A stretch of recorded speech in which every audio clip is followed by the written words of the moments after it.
مجھے صحیح کرے، یہ ناکلی نکال کے رکھا. چلو. السلام علیکم خواتین و حضرات، میں ہوں آپ کا میزبان سبی اور میں ہوں آپ کا میزبان سمیر. تو آج کے نئے پروگرام میں ہم آپ کو خوش آمدید کہتے ہیں. تو آج بھی ہمارے پاس بہت زبردست خبریں ہیں اور سب سے پہلے ہم بات کریں گے پاکستان کے سب سے بڑے سپر سٹار فہد مصطفیٰ کے بارے میں. تو ہوا یہ ہے کہ فہد مصطفیٰ کو شعیب اختر نے اپنے شو میں بلایا اور ان سے پوچھا کہ آپ کا ولاگنگ کے بارے میں کیا خیال ہے یا پھر آپ ولاگنگ کرنا چاہیں گے. تو فہد مصطفیٰ نے غصے میں کہا کہ میں کبھی ولاگنگ نہیں کروں گا. ولاگنگ اس کے برابر ہے جیسے آپ اپنی فیملی بیچ رہے ہو. آپ ہر ولاگ میں اپنی فیملی کے بارے میں بات کر رہے ہوتے ہیں. آج میری بیوی نے یہ کیا، آج میری بیٹی نے کیا، میری ماں نے یہ کیا، آج میں نے یہ کیا، میرے بھائی نے یہ کیا. اس طرح کی باتیں وہ کہتے ہیں. میں ولاگنگ کبھی نہیں کروں گا. حتیٰ کہ انہوں نے یہ بھی کہہ دیا کہ وہ قبرستان جانے کو بھی اپنے ولاگ میں لے آتے ہیں اور قبرستان جا کر بھی ولاگ بنا رہے ہوتے ہیں. تو میں یہ بات دعوے سے کہتا ہوں کہ آج سے 15 سال پہلے والے اگر فہد مصطفیٰ ہوتے تو وہ یقیناً ولاگنگ بھی کرتے، یوٹیوب پر بھی کام کرتے، ویڈیوز بھی بناتے، انسٹاگرام پر بھی کام کرتے اور ٹک ٹاک سے بھی کماتے. لیکن اب وہ ارب خرب پتی بن چکے ہیں، ان کے پاس اتنا پیسہ آ چکا ہے کہ ان کو ضرورت ہی نہیں ہے. لیکن میں یہاں پر یہ بات ضرور کہنا چاہوں گا، جیسے کہ فہد مصطفیٰ کی اپنی جو وائف ہیں وہ رائٹر بن چکی ہیں اور وہ ان کے ساتھ جیتو پاکستان میں کئی بار آ چکی ہیں اور ان کے گھر کا جب بھی کوئی پروگرام شوٹ کرنے جاتا ہے تو ان کے گھر کے سارے لوگ آتے ہیں اور اس انٹرویو میں سب بیٹھے ہوتے ہیں. اس کا مطلب یہ ہے کہ آپ بھی کیا اپنی فیملی کو بیچ رہے ہوتے ہیں، اپنی فیملی کے نام پر پیسے کما رہے ہوتے ہیں؟ نہیں. اب ظاہر ہے کہ آپ کے گھر میں اگر انٹرویو لینے آئے ہیں تو اس میں آپ کی والدہ بھی آ رہی ہوتی ہیں، آپ کے بھائی بھی آ رہے ہوتے ہیں اور بتا رہے ہوتے ہیں کہ فہد جو ہے وہ سب سے زیادہ لاڈلا ہے، فہد کیا کھاتا ہے، فہد کیسا ہے، فہد کی عادت کیسی ہے. تو آپ کے بارے میں سب کچھ بتایا جا رہا ہوتا ہے. تو اس کا مطلب یہ نہیں ہے کہ آپ اپنی فیملی کو بیچ رہے ہیں، اپنی فیملی کے نام پر پیسے کما رہے ہیں. بابا یہ کوئی بری بات تو نہیں ہے نا اگر کسی کی فیملی آتی ہے اور اچھے ڈیسنٹ طریقے سے آتی ہے اور ان اپروپریٹ کنٹینٹ نہیں آتا تو پھر یہ اتنی بری بات تو نہیں ہے. اور جیسے ابھی دیکھیں نا، کراچی کا ایک بندہ ہے، اس نے 3 بندوں کا تعارف کراتے ہوئے کہا کہ یہ اتنا ایجوکیٹڈ ہے، انہوں نے یہ ڈگری حاصل کیا اور انہوں نے یہ مارکا مارا ہے، لیکن کسی نے ان کے ساتھ کبھی سیلفی نہیں بنائی. سیلفی لوگ ان لوگوں کے ساتھ بناتے ہیں جو اس طرح کا کانٹینٹ بناتے ہیں. ڈکی بھائی کے بارے میں بتاتے ہوئے انہوں نے کہا کہ ان کی وائف جب باہر گئی تھی تو وہ کہتی ہیں کہ ٹوائلٹ میں تو مسلم شاور ہی نہیں ہے، نہ لوٹا ہے، میں دھوؤں گی کیسے، اور اس طرح کی باتیں کر رہی تھی. اور دوسری طرف وہ ماں صفدر کے بارے میں بتاتے ہوئے کہہ رہے تھے کہ دیکھو اس کی بہن واش روم میں بند ہو گئی تو پورا ولاگ اس پہ بنا دیا. بھائی یہ کیسے کریٹر ہیں؟ تو چلیں میں مانتا ہوں کہ بھائی کہ کسی کی وائف آ رہی ہے، بہن آ رہی ہے، بچہ آ رہا ہے تو وہ ایک ولاگ بنا رہے ہیں، لوگ انٹرٹین ہو رہے ہیں. تو جو لوگ ایجوکیٹڈ ہیں یا ٹیلنٹڈ ہیں ان کو بھی سوشل میڈیا پر آ کر اپنی ویڈیوز بنانی چاہیے. اور دوسرا میں فہد مصطفیٰ کو بھی یہ بات سمجھانا چاہتا ہوں کہ فہد بھائی دیکھیں، آپ پروڈیوسر بنے، اس کے بعد آپ کی وائف جو ہے انہوں نے ڈرامہ لکھا مائری، حالانکہ اس ڈرامے کے بارے میں بہت جگہ پر یہ لکھا، میں نے بھی ایک ویڈیو بنائی تھی کہ وہ انڈیا کے ایک ڈرامے کی کاپی ہے، سیم ٹو سیم کاپی ہے، لیکن آگے چل کر تھوڑا بہت چینج ہو جاتا ہے. لیکن لوگوں نے تنقید بھی کی تھی کہ آپ نے یہ بچوں کا دکھایا کہ بچپن میں شادیاں نہیں ہونی چاہیے بچوں کے حوالے سے اس طرح کی، لیکن اس میں آپ نے بہت ساری ایسی چیزیں دکھائیں کہ وہی بچے باہر افیئرز بھی چلاتے ہیں، برے کام بھی کر رہے ہوتے ہیں، ان کے ساتھ چھوٹے موٹے کہیں نہ کہیں چکر بھی چل رہے ہوتے ہیں، اور اس میں آپ نے ڈائیورس کو حل بتایا ہے.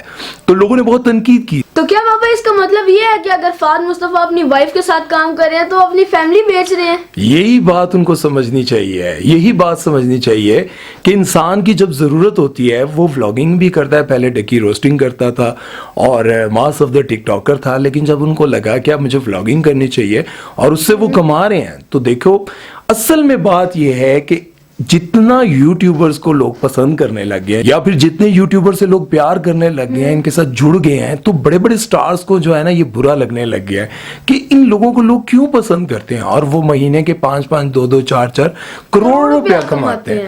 یہ اصل میں برداشت نہیں ہو رہا. اور کوئی بات نہیں ہے کہ بھائی ان کو اتنے زیادہ ایڈز ملتے ہیں، اتنی زیادہ وہ پروموشنز کر رہے ہوتے ہیں. ہاں یہ بات بالکل میں 100% اس سے ایگری کرتا ہوں کہ کوئی بھی اپنی فیملی کے حوالے سے ایسی ویڈیوز نہ بنائے کہ جیسے آپ مطلب غلط چیزوں کو پروموٹ کریں. اب ہماری فیملی میں سے کوئی بھی جو ہے لیڈیز نہیں آتی، کوئی بھی مطلب ہماری فیملی کی کوئی لڑکی، عورت، بیوی، ہماری کوئی بہن، کوئی بھی جو ہے نا وہ ہمارے ولاگ میں کسی جگہ پر نہیں آتی. لیکن میں اب یہ بھی نہیں کہتا ہوں کہ اگر کوئی آتا ہے تو وہ اگر ڈیسنٹ کپڑے پہن کر آتا ہے، اچھے طریقے سے ولاگ بنا رہا ہے تو چلتا ہے. اور پاپا اگر میں اور آپ ولاگ بنائیں, اچھی اچھی جگہ دکھائیں, کھانا کھائیں آپس میں اور آپ شغل میلہ کریں, تو وہ اس میں کون سی بری بات ہے؟ اب اگر دیکھا جائے تو فہد مصطفیٰ جس طرح شو کر رہے ہوتے ہیں تو اس میں بھی تو آپ دیکھ سکتے ہیں کون سا ایسا کوئی دین والا وہ کام کر رہے ہوتے ہیں, یا پھر کوئی ایسا کوئی کام تو نہیں کر رہے ہوتے جسے دیکھ کر ہم کہیں. اس طرح تو آپ دیکھیں نا, آپ جب روسٹ ہی کر رہے ہوتے ہیں, روسٹ بھی کر رہے ہوتے ہیں, اور دوسرا جب آپ بائک چلاتے ہیں تو نامحرم آپ کے ساتھ بیٹھ رہی ہوتی ہے, بائک پر وہ گھوم رہی ہوتی ہے. اور مزے کی بات یہ ہے کہ وہیں پر اس کا بیٹھا ہوا بھائی جو کہ اچھا دیندار ہوتا ہے, اس کو برا نہیں لگ رہا ہوتا, کیونکہ اس کو لگ رہا ہوتا ہے کہ فہد مصطفیٰ کے ساتھ بیٹھ کر جو ہے نا اس نے چکر لیا ہے. تو خیر بہت ساری چیزیں اگر ہم اس کی ڈیٹیل میں جائیں گے تو بات بڑھ جائے گی. تو نیکسٹ خبر کی طرف چلتے ہیں اور بات کرتے ہیں جی صبور علی کے بارے میں. صبور علی کے بارے میں. ہاں جی, کیا خبر ہے بھائی؟ خبر یہ, ایک سیکنڈ ہیں, چھوڑ دو سے خبر بتاؤ. تو خبر یہ ہے کہ صبور علی نے جو اپنی شادی پہ جو ڈریس پہنا تھا, وہی سیم ڈریس اقرا عزیز نے اپنے ڈرامے منت مراد میں پہنا ہے, جس میں ان کی شادی ہو رہی ہوتی ہے. سارا سیٹ اپ وہی ہوتا ہے اور کپڑے بھی وہی ہوتے ہیں اسپیشلی. اس پر صبور علی کو بہت غصہ آیا اور انہوں نے انگلش میں بہت لمبا چوڑا جو ہے نا وہ بھاشن لکھا ہے. میں آپ کو پڑھ کے بھی بتاتا ہوں. پڑھ کے بتا دو یار, اگر میں تو انگلش پڑھتا نہیں ہوں ورنہ انگریز سارے ناراض ہو جائیں گے. صبور علی کہتی ہیں کہ and how am I supposed to feel about this, my moment, my memories, my sentiments, my vision and my look for the most special day of my life. My heart was put into every little detail of my entire look. However, مطلب یہ ہے کہ انہوں نے کہا کہ English میں لکھا ہے, مطلب یہ ہے کہ انہوں نے یہ سب کچھ بتایا کہ میری جتنی مومنٹس تھی, جو میں نے ڈریس پہنا تھا وہ میرے لیے یادگار رہنا تھا, جو میں نے اپنی شادی کا سیٹ اپ بنایا تھا مہندی کے لیے, وہی سب کچھ آپ نے اقرا عزیز کی شادی منت مراد میں وہی سارا سیٹ اپ لگا کے وہی ساری چیزیں کر دکھا کر آپ نے میری ساری یادگار مومنٹس کا ستیہ ناش کر دیا ہے. اس کے جواب میں جو ڈیزائنر ہے فائزہ ثقلین, وہ کافی فیمس ہیں, کافی مشہور ہیں اور کافی مہنگی بھی ہیں. انہوں نے یہ کہا ہے کہ پہلے تو میں آپ سے یہ پوچھنا چاہتی ہوں کہ آپ نے یہ ڈریس خریدا تھا, کیا آپ نے اس ڈریس کا مجھے رینٹ دیا تھا, یا پھر آپ نے مجھ سے کوئی ایگریمنٹ سائن کروایا تھا کہ یہ ڈریس کوئی اور نہیں پہن سکے گا. میرے پاس آپ آئیں, میں نے وہ ڈریس آپ کو دیا, آپ نے پہنا. پہلی بات یہ ہے کہ اس ڈریس میں کافی ساری چیزیں چینج ہیں, لیکن اگر آپ نے یہ سمجھا ہے کہ میرا ڈریس اس کو دے دیا تو پہلے مجھے یہ بتائیں کہ آپ مجھ سے وہ ڈریس لے کر گئی تھی, آپ خرید کر لے کر گئی تھی, آپ نے تو اس ڈریس کا رینٹ تک یار ویسے بڑی بےزتی نہیں ہوگی سبھی. جیسے میں اگر تمہیں کہہ دوں یار واپسی پہ یہ ہڈی مجھے واپس کر دینا تو تمہیں کیسا لگے؟ میری اپنی ہے, سائز کی ہے, یہ دیکھیں بیٹھ جاؤ نیچے. بازو بھی وہ الگ بات ہے, باقی سارے میرے کپڑے آپ کے ہی ہیں, لیکن یہ ہڈی میری اپنی ہے. اچھا چلو ٹھیک ہے. تو فائزہ ثقلین نے یہ کہا ہے کہ دیکھیں اگر تو آپ نے مجھے اس جوڑے کا مطلب رینٹ دیا ہوتا, پیسے دیے ہوتے, پھر بھی میں کہتی.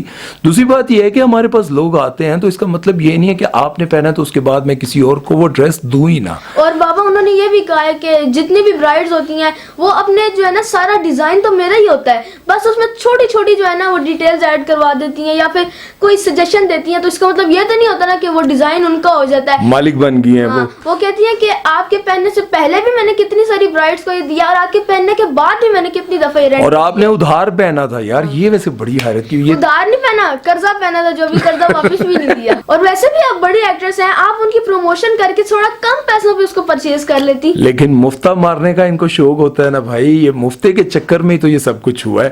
بہرحال یہ بڑی بےزتی کی بات ہے, اور مجھے لگتا ہے کہ صبور علی کو شاید اس جواب کے بعد تو اب ان کے پاس کوئی اور جواب رہا ہی نہیں ہوگا, اور وہ کہہ رہی ہوں گی کہ میں چپ ہی رہتی. لاجواب. خیر آپ لوگوں کا اس بارے میں کیا کہنا ہے فہد مصطفیٰ کے حوالے سے اور صبور علی کے بارے میں؟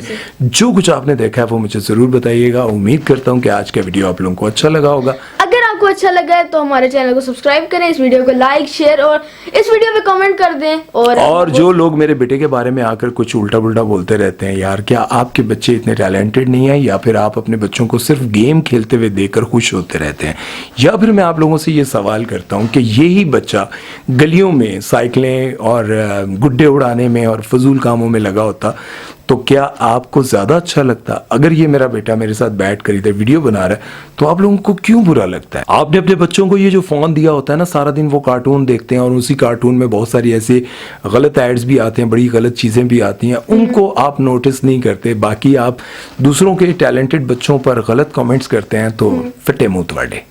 اپنا خیال رکھیے گا. اللہ حافظ.